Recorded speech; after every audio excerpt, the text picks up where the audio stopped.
Horford with 54 points last night. We haven't seen him this hot since his son was born. So, Richard, what got into Van Vliet last night? Did he have another kid? What's happening?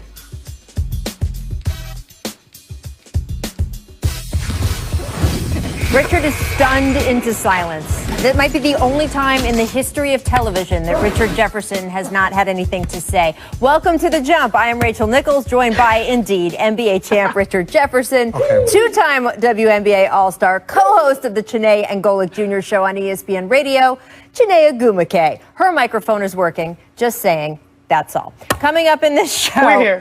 How much did the early season struggles of Anthony Davis matter? Dave McMenamin is going to join us to discuss that a little later on. First, though, you know the Oprah Winfrey meme? You get a car, and you get a car, and you get a car. That's what a lot of Nets basketball has felt like since the James Harden trade. And not just for KD, Kyrie, and James, who have proved positively lethal together offensively, but really for anyone on court with them. Bradley Beal, Colin Sexton, Bam Adebayo. You get a basket, you get a basket, you get a basket. All of which only ramped up the anticipation going into last night's game between Brooklyn and the Clippers. Kawhi Leonard and Paul George have both been on a tear this season and certainly capable of matching the Nets' firepower, while also remaining two of the best lockdown defenders in the league. Is this where the Nets' bounty would finally run out? Would Oprah abandon them? The short answer? Nope. Kyrie scored 39 as Brooklyn beat LA, with the Nets showing off some improving late-game execution and a little trickeration to boot. First Kyrie, then Harden, then KD, and all three of these shots hit over Nick Batum, who, had a rough fourth quarter. Now, Marcus Morris would help the Clips answer with a three-point play.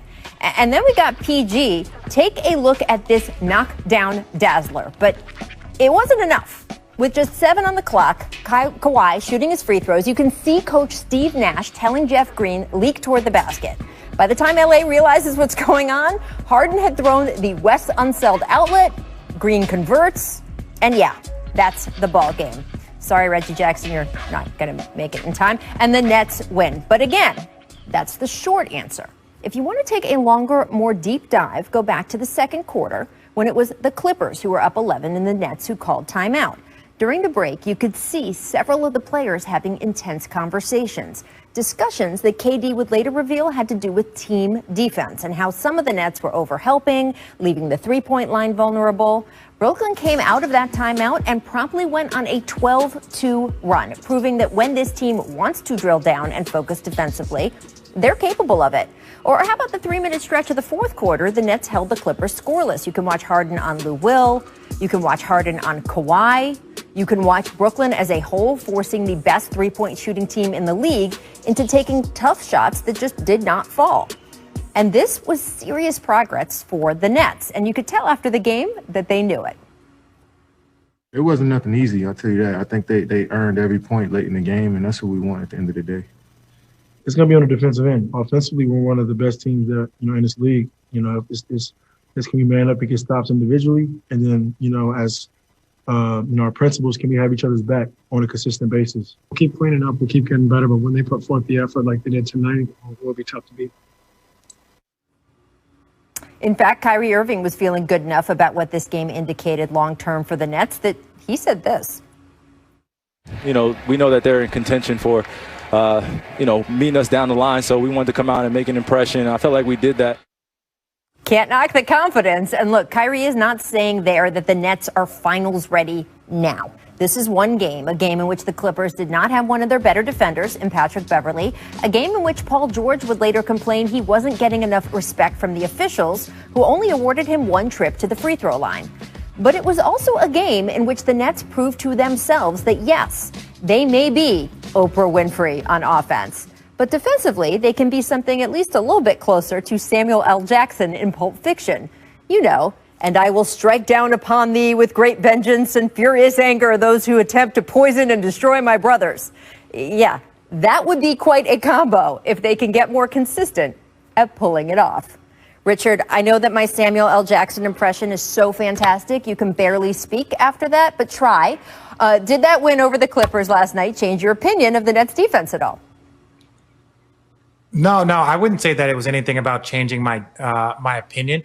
You know, we know that there are capable defenders. There's a difference between not defending and really not having the ability and then being capable. Kevin Durant is a capable defender. You look at James Harden, he has improved his defense considering that it was such a criticism of him the last like 2 or 3 years. He's actually improved. And Kyrie Irving is a type of defender that can give you moments, if not long moments and stretches of quality defense, but it's the team defense. You don't have to be great individual defenders if you can be a good team defensive group. And I think that's one of the conversations that they said that they were having. And it's true. If they're a solid team defense, then it takes stress off of people being individual defenders.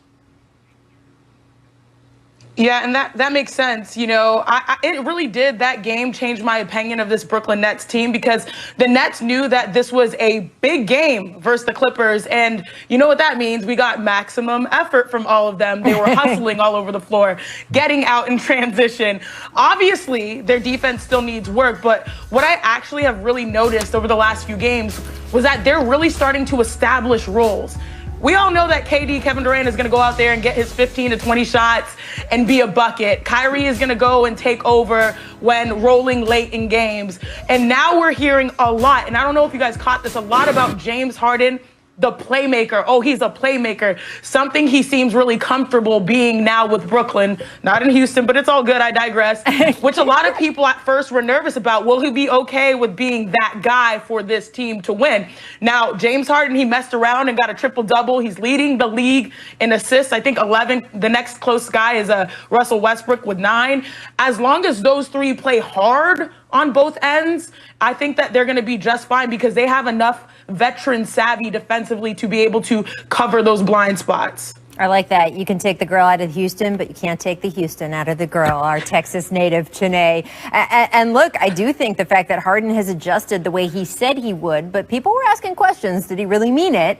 I think that has been so huge for them. I agree. Now, as for the Clipper side of things, I did mention at the top there, All-Star Paul George attempting just 1 free throw last night, a season low for him. And after the game, he voiced his displeasure with that. Take a listen. I mean, I absolutely think it was disrespectful. I had 1 free throw attempt today. I'm gonna leave it at that. But the amount of plays I initiated or created contact, and to get sent to the line time, I mean, definitely plays I'm gonna have sent in. It's funny, Chene, when we talk about stars getting calls, you have a court with 5 huge all-stars on it, but do you think PG has a legit grade there? Okay, so time for us to nerd out. You know I love to do that, Nerd Nation. Now, statistically, Paul George and Kawhi Leonard, they pretty much had the same game.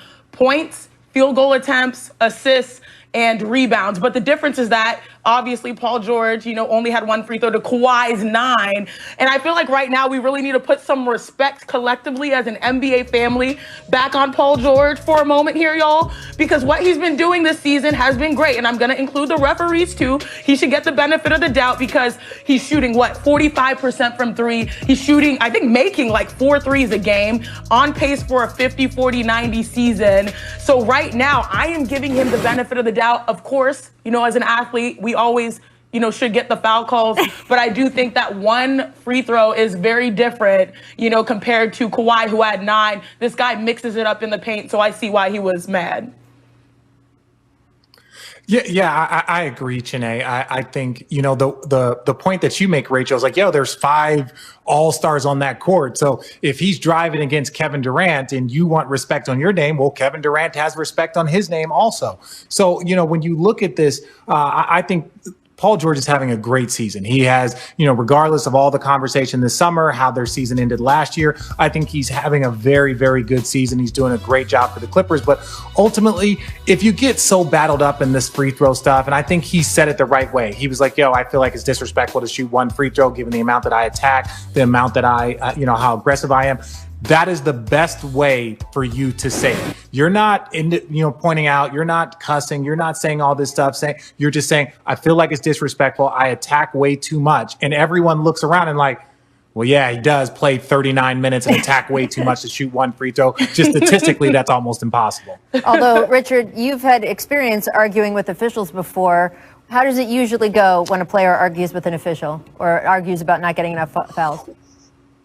Well, I think that's what I said. I think he did it the right way. I think he did it the right way right there. I doubted he's going to get fined. I doubted, but I think you go back and you look at the film, and I think after the game, it's always about emotion. And then you go back and you look at the film and you're like, okay, was there 4 or 5 calls? We're not sitting here talking about that should have been a foul on Paul George in the final 2 minutes of the game. We're not saying any of that. We're just saying that, like, over the course of the game, he should have shot more free throws. But you got to go back and watch the game and say, okay, there's 3 or 4 times there where they legitimately missed the call. And I just don't know. I think a lot of them were judgment calls, and the judgments just didn't go his way that night. But given who he is and given how much he attacks, you would imagine that there should be more than one free throw under his belt. Well, we'll see what happens in the next game for sure. All right, guys, coming up, we'll listen to what Fred VanVleet had to say after that incredible night last night, reflecting on what it means to shoot a 50-piece for the Raptors. First, I would